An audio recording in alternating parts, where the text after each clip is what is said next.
This week on ANN, the Seventh-day Adventist Church in North America responds to a massive shooting that claimed the lives of nearly 50 people in the U.S. state of Florida.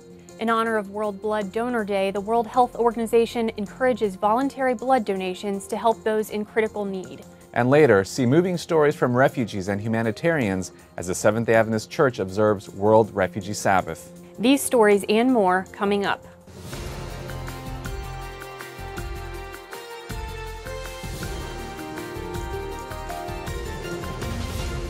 This is ANN, a service of the Seventh-day Adventist World Church. Thank you so much for joining us this week. First in the news, the Seventh-day Adventist Church in North America this week expressed condolences in the aftermath of the worst mass shooting in the history of the United States. The statement, which also condemns violence, was in response to the actions of a lone gunman who on June 12 opened fire at the Pulse nightclub in the city of Orlando and killed 49 people while injuring 53. The mayor of Orlando has declared a state of emergency as law enforcement officials continue their investigations of the shooting. Dan Jackson, president of the Seventh-day Adventist Church in North America, said, quote, "As Christians, we strongly believe that hate for anyone, brother, sister, friend, or enemy, comes not from God, but from the father of evil himself, the devil. We must condemn all expressions of hate, from speech to deadly violence. All of the women, children, and men in this world, regardless of whether they worship, live, or love like us, are children of God." Jackson went on to say, "We are assured that in the end, love will win. We know that one day hate and evil will be no more. Until that day, we will continue to pray that communities in this world can live their lives without fear." Visit news.adventist.org to read the full statement. Also in response to the mass shooting in Orlando, local Adventist churches have offered to open their doors and show compassion to families affected by the tragedy. The offer was first initiated by the Forest Lake Seventh-day Adventist Church, which announced on Facebook that it would extend its availability to hold free funeral services for the victims of the Pulse nightclub shooting. With permission of families, the church will also live stream the services for those who won't be able to attend the funerals. Forest Lake's Facebook post quickly went viral with nearly 24,000 shares, 13,000 likes and reactions, and more than 900 comments, largely expressing compassion, love, and gratitude. A short time after Forest Lake's announcement appeared on Facebook, the Forest City Spanish Church, Florida Hospital Church, Orlando Central Church, and Altamonte Springs Church also announced their availability to offer free funeral services. Lay Ministries coordinator for the Seventh-day Adventist Church in Florida, Walter Castro, said, quote, "This is an opportunity to show compassion. Most of the victims were Latino. After the media is gone, a week from now, things will be back to normal, but a lot of people will still be hurting. We want to show our love and compassion and show to the younger generation that we are here for people." He went on to say, "We are not here to do PR for the Adventist Church. We are here to show people that we care. We are a church with compassion for whoever is suffering." For more information about the Seventh-day Adventist churches in the Orlando area that are offering free funeral services, visit floridaconference.com. According to the World Health Organization, voluntary blood donations must increase in more than half of the world's countries in order to ensure a reliable supply of safe blood for patients in need. This fact was the focus of this year's World Blood Donor Day, which fell on June 14. The theme for this year was "Blood Connects Us All," which underscored how the lives of every human around the world is dependent on blood. The nurse for the headquarters of the Seventh-day Adventist Church, Marcia McEdward, has more now on how donating blood is the act of giving life to another. I think it's extremely important that we're involved in giving blood. For one reason, it's our God-given renewable resource. Healthy bone marrow makes a constant supply of red blood cells, plasma, and platelets, and it's renewed within hours, some, and some within weeks, and it's a renewable resource that we can actually give to our community.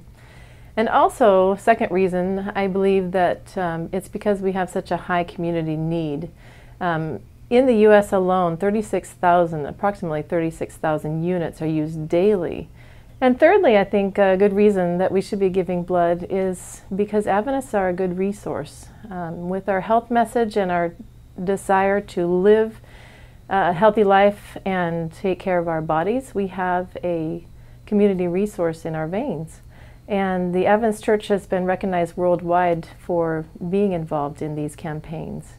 And also, I think that it's a good chance for us to be involved in the injunction that Christ has given us to love our neighbor as ourselves.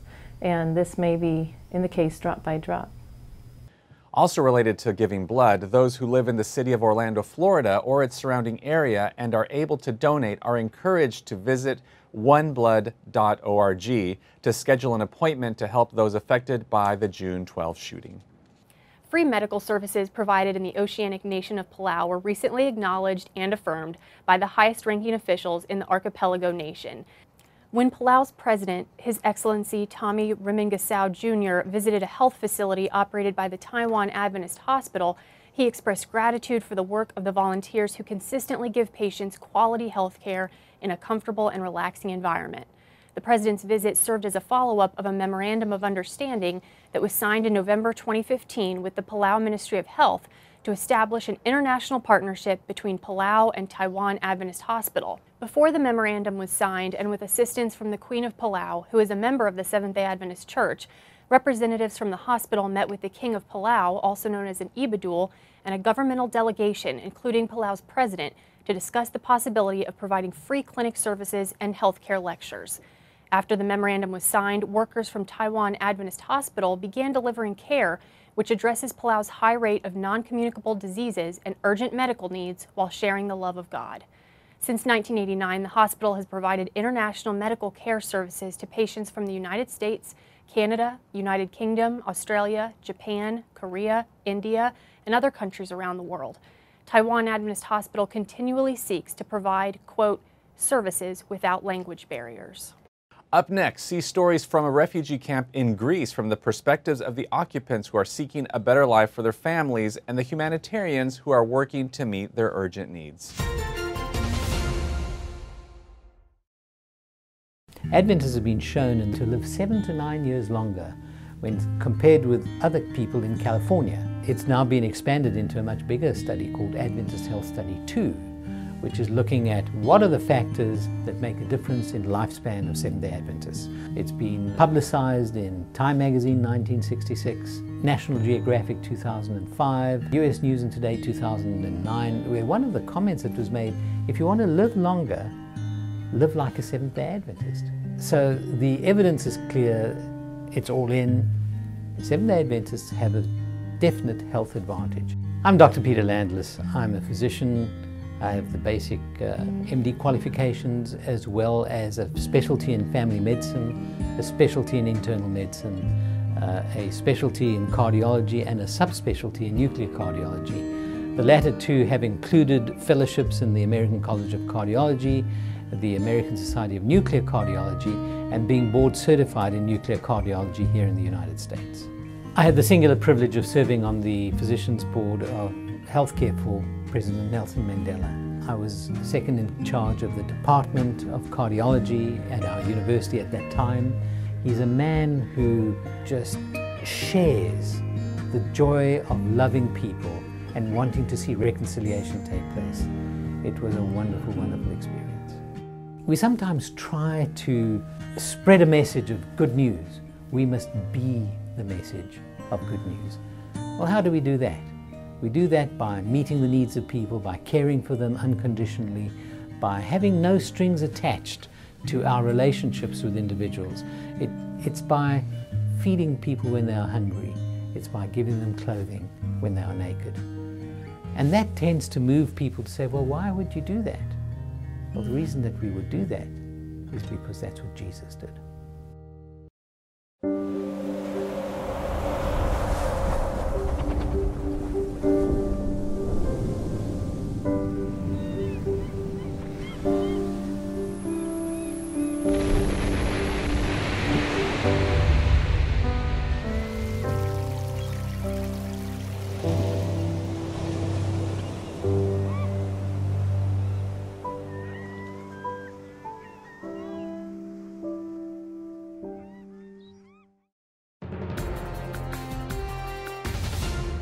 Welcome back. Nearly 60 million people worldwide are currently displaced from their homes. Approximately 20 million are refugees who have fled to another country, and close to 40 million are internally displaced persons who are still within their own countries. As a result of persecution and civil unrest, more than 40,000 people are forced out of their homes on a daily basis due to violence and fear. So to help raise awareness of the international crisis, the Seventh-day Adventist Church has designated Saturday, June 18, as World Refugee Sabbath, which will coincide with the United Nations World Refugee Day on June 20. To help members around the world understand the plight of refugees, especially those who are stuck in Greece due to the restricted access through the Balkans, the Adventist Church in the inter-European and trans-European regions prepared the following in-depth report from the Petra refugee camp on the foothill of Mount Olympus.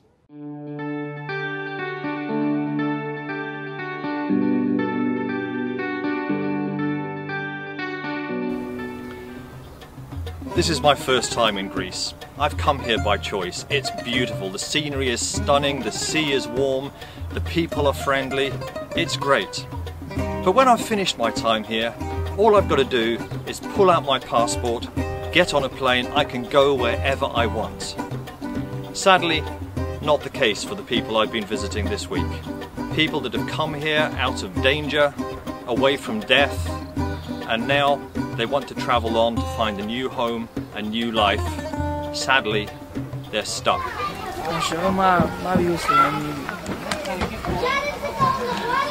He can't describe the feeling. It was too awful because he's alone here without any family. So he just can't describe it. Assad is a Yazidi from Iraq. He fled ISIS-held territory. He asks, if you'd seen 500 people killed in front of you, how would you feel? He tells me he feels trapped. His brother made it to Germany. Assad wanted to join him, but when he arrived in Greece, the borders had been closed. He only sleeps 3 or 4 hours a night. He has no family on site. He dreams of being reunited with his family in Germany, which makes the ADRA role of psychosociological counselling very important. I think psychologists are important in all the sectors of the life, and in these sites it's even more important because of the loss of place, because they lost everything. Yeah, so they actually don't have any attachment to nothing besides people who are traveling with them. Our work is not, we don't work with people who come here and sit on a chair and we just chat. First of all, we work outside in the field, so in the tents with the refugees, ask for their needs, their psychological needs mainly, and we ask them how we can help them. That's one thing. The second thing is that here we work with kids. So we do a lot of psycho-educational activities. This room is it's for the teenagers. Basically, they come here, they hang out, talk to each other, talk to us about their feelings, about their experiences. The fingerprints, it was a recreational activities. It was just an idea to have them express their feelings and to decorate their own area, and they feel that they are the owner of this place. Well, it's a poem about Iraqi people and Syrian, that they are united and they should stay together, and that Iraqi people will never be happy if they saw Syrian people are thirsty or hungry. And at the end it said, if I ever die, I will only say I'm Iraqi and my brother is Syrian. مسيرنا مجهول. احنا بالعراق مسيرنا مجهول اليزيديين وهنا مجهولين. Noor El Said is a sheikh, a local leader for this group, and represents the frustration of all of them. He expresses that they are unsure about their future. They were not sure about it in Iraq, and they aren't now. As Yazidis, he says, we're a minority. That's why we avoid problems. We came here to get united so we can stay together. Understandably, he expressed frustration on issues like the UN registration process and on working towards family reunification. He explained that there are 1,114 Yazidi people in the camp. They don't want to be there. They want the borders to open.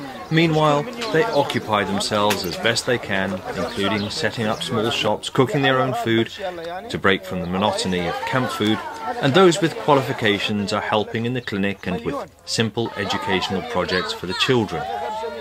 He wants to go to Germany. I'm thankful to Greece, he says, but I don't think they have the ability to take care of such a large number of people. He explained that half his family died in Iraq. He wants to get his people back together, to, as he says, get their strength back. He's being positive in the face of great frustration. Others find it hard. They want to go anywhere where it's safe. His kids are separated, some in Turkey, some in Germany. His parents are in Iraq, he and his wife are here. He feels trapped. He's an engineering assistant. He has ability. He wants to move on. In frustration, he cries out, "If I can't move on, I might as well go home and die." And yet, there is hope.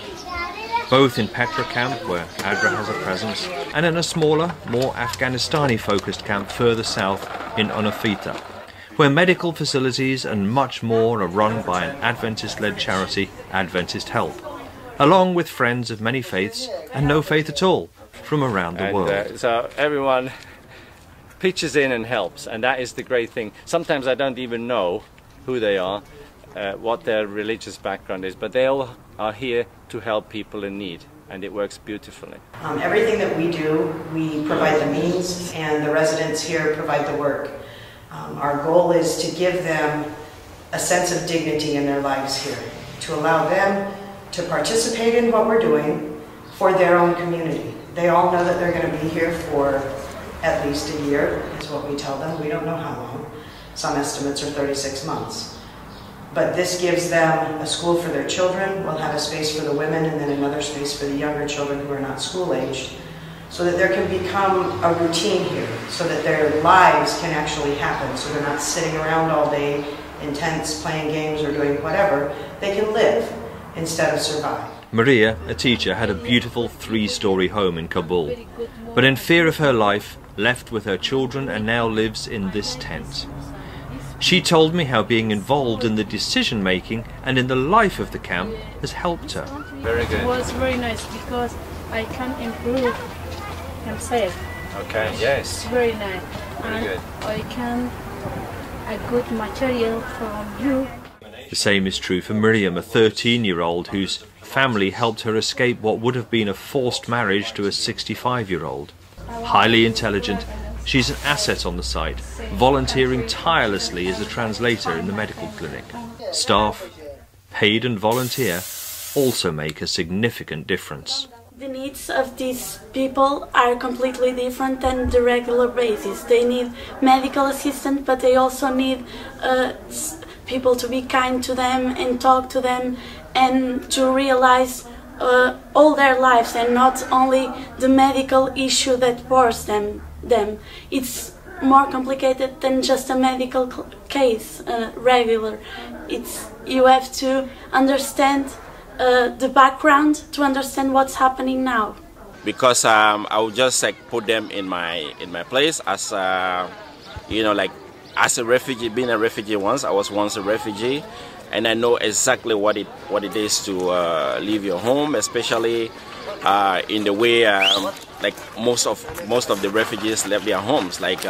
Some of course had their parents killed in front of them, and some of them left everything they worked for all their lives, and then now finding themselves here in the middle of nowhere, living in tents.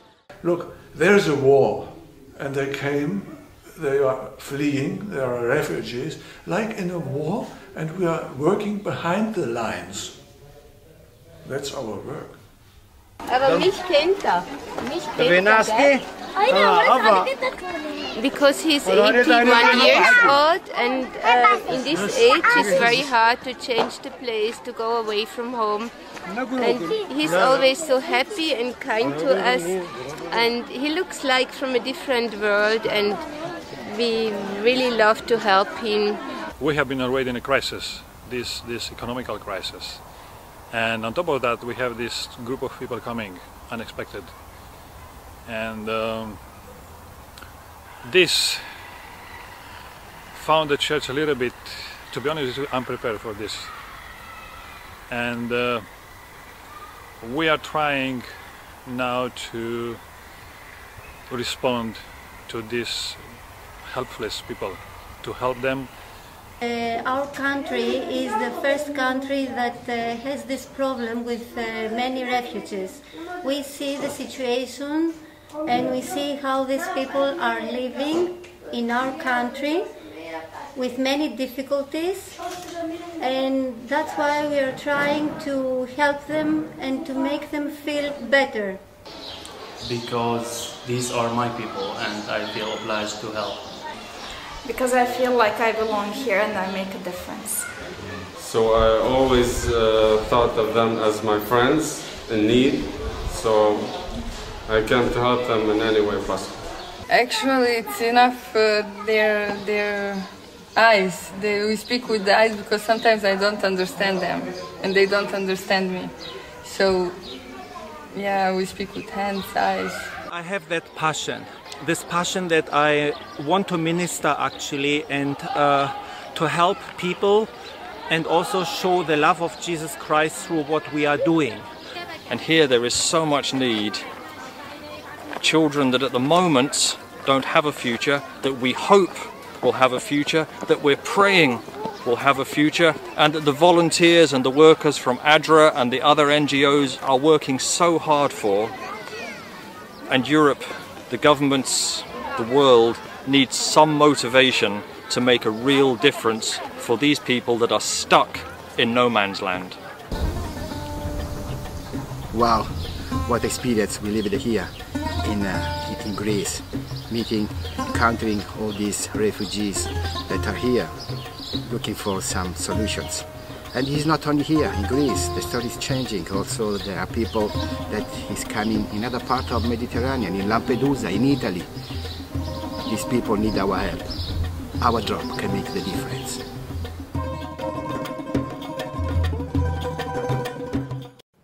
To learn more about the refugee crisis and ways you can support the church's humanitarian efforts, visit Adventist.org, click Information, then Special Days, then scroll down to June, where you'll find Adventist Church World Refugee Day. We'll be right back with our weekly features.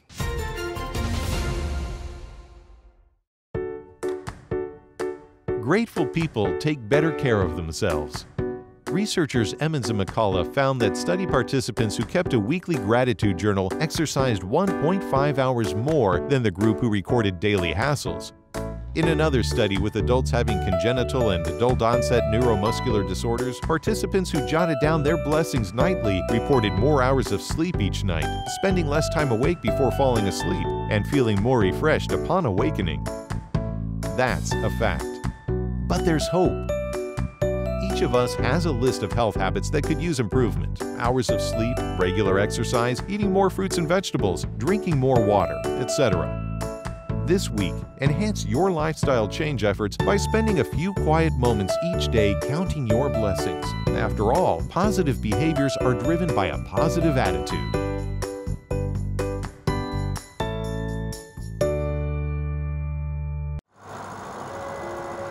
When I first felt called to be a minister, I didn't want to be a typical pastor with a suit and a tie. One of the things I appreciated most about Christ was his ability to defy convention. Once, when I moved away from a place where I was pastoring, one of my friends said, "We're going to miss you. You're so unusual." I take that as a compliment. I'm someone who likes a challenge. I love to test my limits. I've been running for more than 35 years, most days of the week. I love to run, especially in nature. It's time alone with God where I can recharge. I run first thing in the morning so I can prepare emotionally and spiritually for whatever I might experience that day. I find my greatest fulfillment in relating to people who aren't Adventist or even Christian. We have to meet people where they are. That's what Jesus did, and it's still our responsibility today. I have friends who are Christians and atheists, gay and straight, old and young, of all races and ethnicities. I'm a biker, a runner, and a pastor. I'm extremely blessed. My name is Stephen Chavez, and this is my whole life.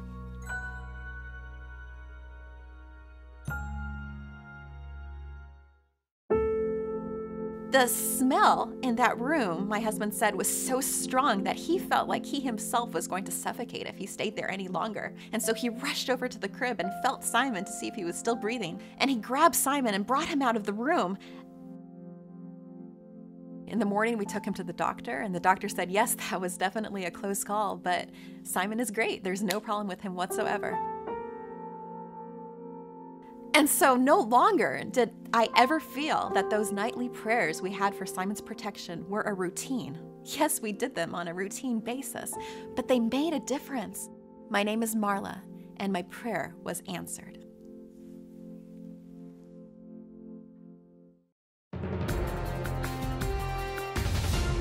And finally, for today's program, let's turn to Kenry Hilton for a look at Adventist history.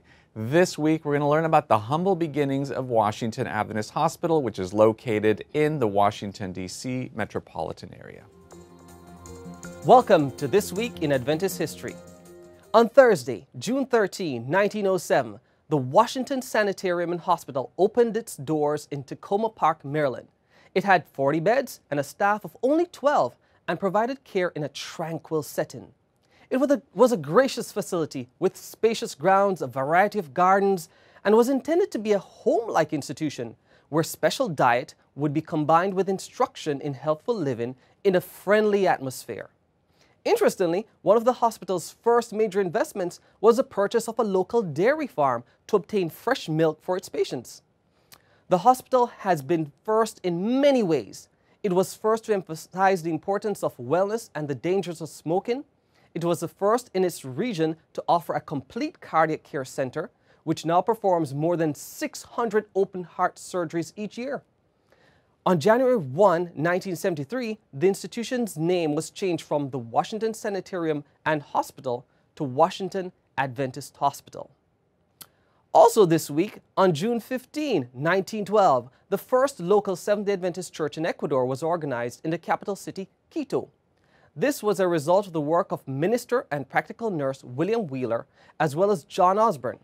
Both of them persevered through illness and moved forward towards the organization of a mission church.